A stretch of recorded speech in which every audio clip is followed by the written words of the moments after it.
గత సంవత్సరంలో చేసిన తప్పులు తిద్దుకోవటానికి, మంచి దారిలో నడవటానికి ఈ ఉగాదిని మనకు పంచాంగమనే ఒక వరం ద్వారా అనుగ్రహించాడు. పంచాంగంలో కాలపురుషుడైన భగవంతుడు ప్రజలందరికీ తగినట్లుగా ఫలాఫలాను రాసి అనుగ్రహించాడు. కనుక వాటిని తెలుసుకోవటం వల్ల మనకు కాలం యొక్క తీరు తెన్నెలు తెలుస్తాయి. అంటే ఏ సమయంలో ఏ పనులు చేయాలి, ఏ పనులు చేయకూడదు అనే విషయాలు తెలుస్తాయి, శుభాశుభాలు తెలుస్తాయి. ఇలా పంచాంగం చెప్పిన ప్రకారం నియమాలను ఆచరించిన వాడికి కాలం విలువ తెలుస్తుంది.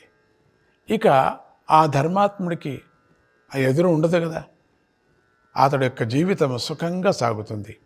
ఇతడికి ధనానికి సంబంధించిన ఆదాయ వ్యయాల గురించి తెలుస్తుంది. సమస్థితి అలవడి అతడు ధైర్యంగా జీవిస్తాడు. జీవన పయనంలో ఎదురయ్యే ఆటుపోటులను, ఒడిదుడుకులను సమర్థవంతంగా ఎదుర్కొంటాడు. కాలం మీద ఒక గమనిక ఉంటే మనిషి ఒక పద్ధతిగా నడుచుకుంటాడు.